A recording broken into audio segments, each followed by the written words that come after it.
Good morning dear students. Now today we are going to start chapter number 3, that is current electricity.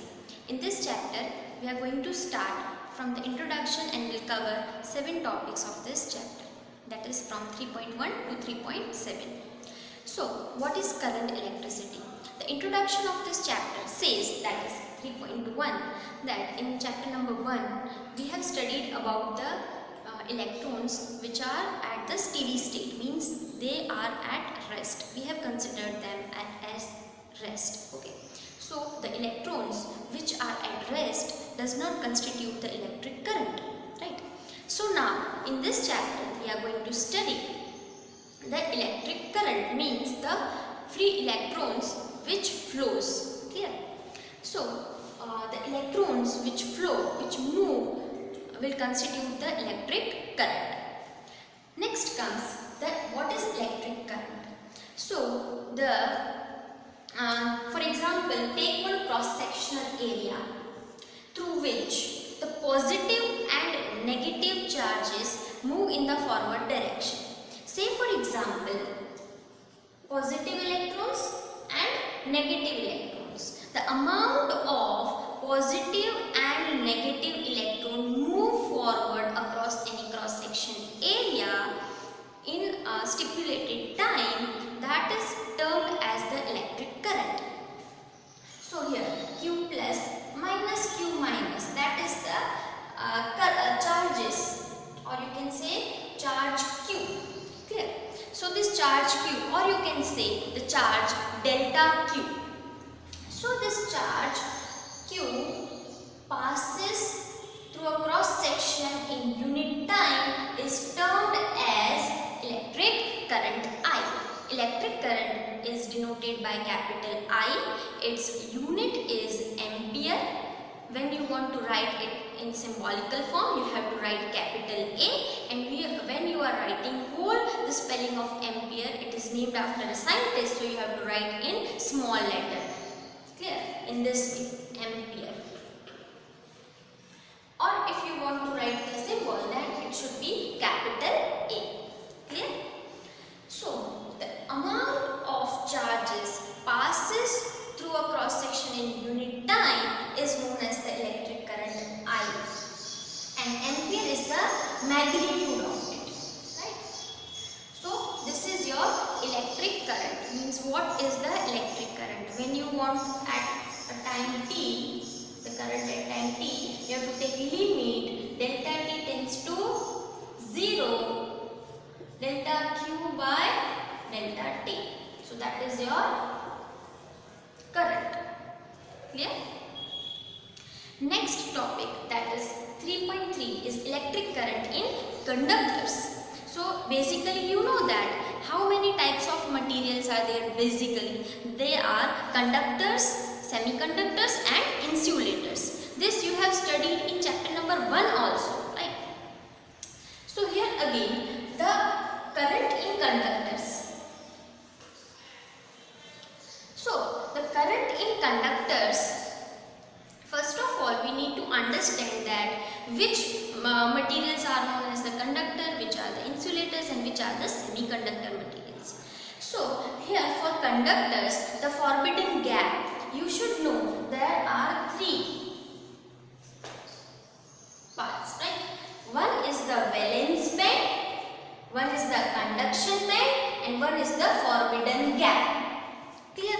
So when the electrons are in valence band and it gets energy, so what is this energy? In electric current, I told you that the number of charges passing through a cross section in unit time is your current. But in chapter number 1, charge Q was steady. So who is going to push this charge Q? Who is there to push this charge Q? You and I will go to just push all the electrons and just get the electric current I? No. So for these charges to move in forward direction, that energy is your electric field. Clear? So in conductors, this forbidden gap is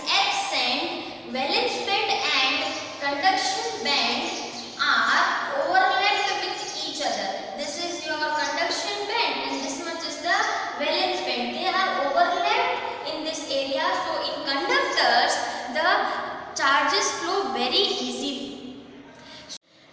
Now, in conductors, the conductors have the electrons moving here and there. This electron, because for example, this is copper. So in copper, the bulk material is copper.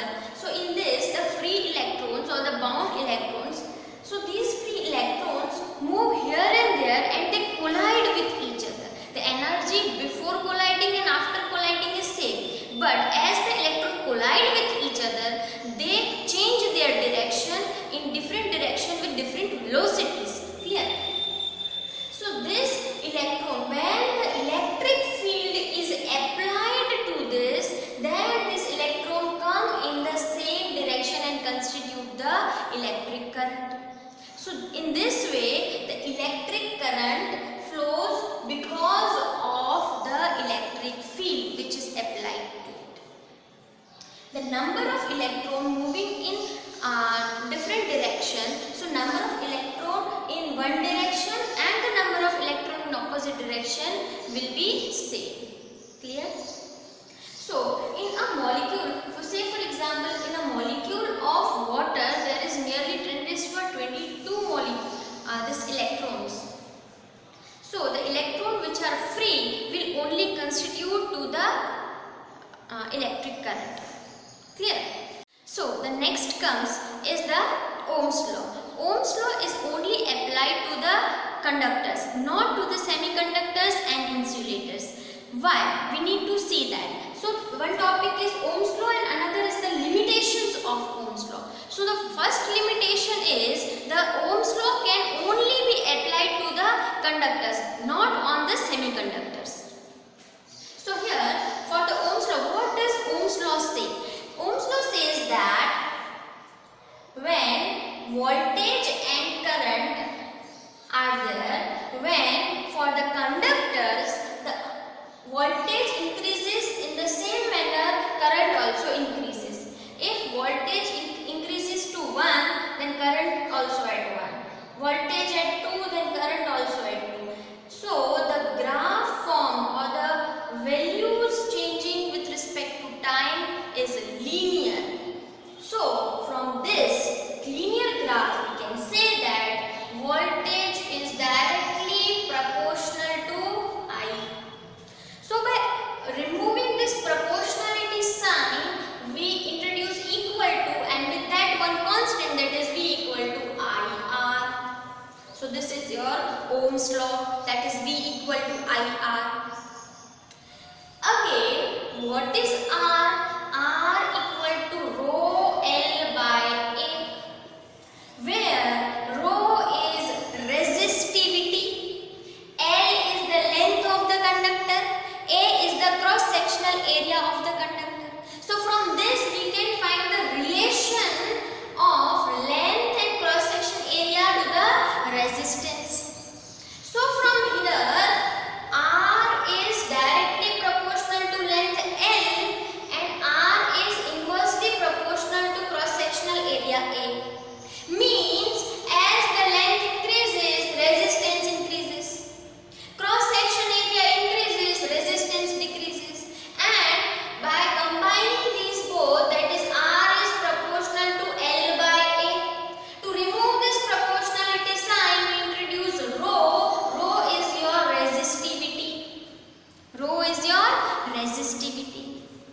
So from here, the unit of V, voltage is volt, current is ampere, and the resistance, the unit of resistance is ohm, and it is denoted by this symbol. Resistance, say for example 2 ohm. So this is the symbol of ohm, and if you want to write a whole ohm, then you have to write it in small because it is after a scientist. Now from here you can find the unit of resistivity rho. So take rho. Rho equal to RA by L. R resistance has the unit ohm. Unit of area is meter square and unit of length is meter. 1 meter cancel out. Ohm meter. So what is the unit of resistivity? The unit of resistivity is ohm meter.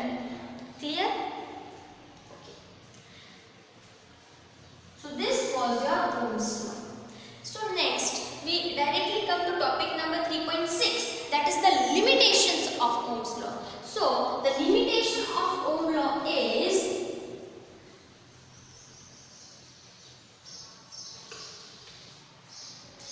Ohm's law can only be applied to the metal, which gives us the linear graph, means as the voltage increases the current also increases, but it is not valid for semiconductor.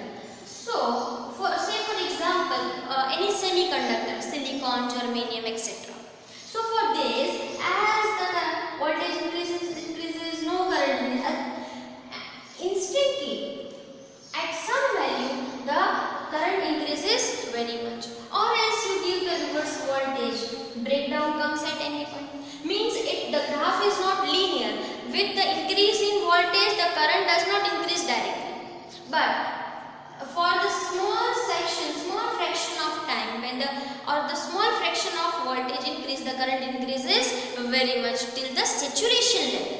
So for this the Ohm's law is not valid, because in this condition V is not proportional to I, because as increase in voltage does not give increase in current. So this law V is not proportional to I, which is the Ohm's law. So Ohm's law is not valid for the semiconductors. Clear? It is only valid for the metals, that are the conductors.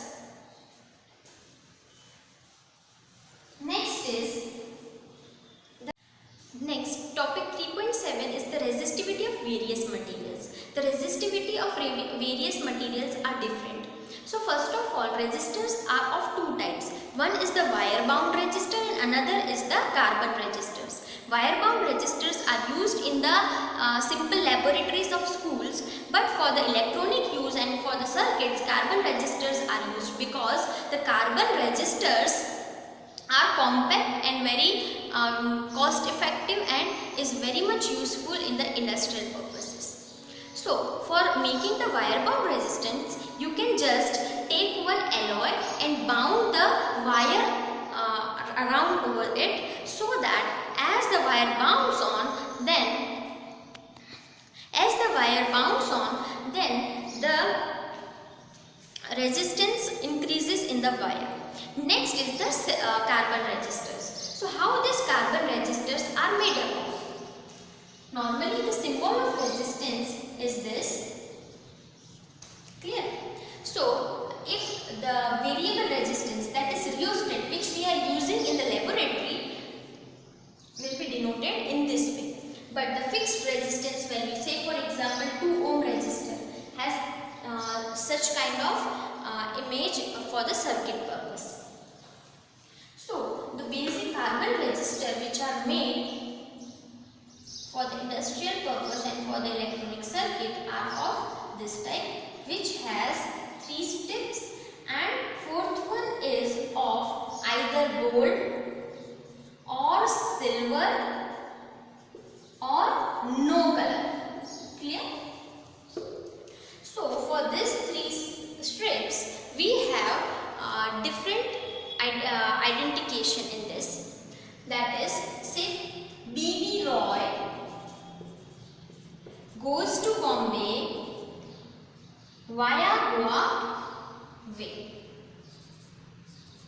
So the resistance of different material is different.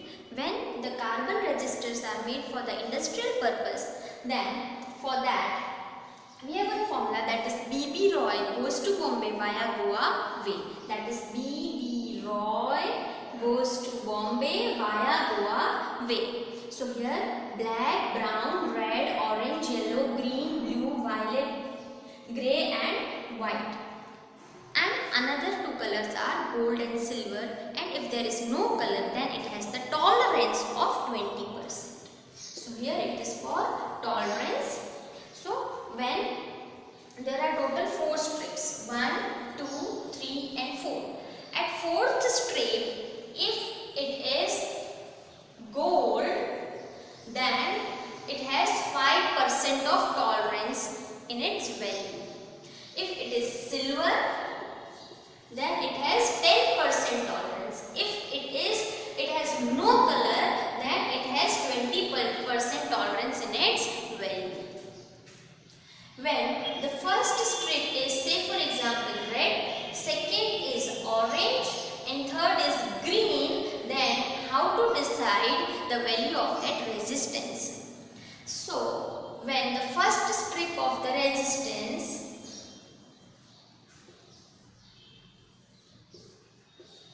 is red, second is orange, third is green, and fourth is, say for example, gold, so it will have 5% of tolerance in the X value. So when first is red, so here red is 2. Second one is orange, orange has 3, that is 23, into green, green has 10 raised to power 5. 10 raised to power 5 ohm and has the tolerance of plus minus 5% because fourth strip is gold. If the fourth strip would be silver, then it could be 10%. If it does not have any color, then it can be tolerance of 20%. Clear?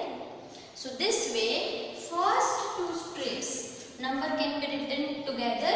Here red 2, orange 3, that is 23, and third will be from this row, that is green 10 raised to 10 raised to 5 ohm. Clear? In this way we will find the value of any resistor using the color code. Clear? So now in Ohm's law, that V equal to IR, R equal to rho L by A. Again, we should also know that this is resistivity. Again, we need to understand what is current density. So, current density is denoted by J. Current density is denoted by J. What is current density? Current density is current per unit area. So, its unit of current density will become ampere per meter square. So, the current density is current per unit area. Also, J equal to sigma E, where sigma is the conductivity. Conductivity sigma equal to 1 upon resistivity. So, what is conductivity? 1 upon resistivity. So, the unit of conductivity will be equal to, the unit of resistivity is ohm meter. So, the unit of conductivity will be per ohm per meter. Clear? So, these are the terms, that is current density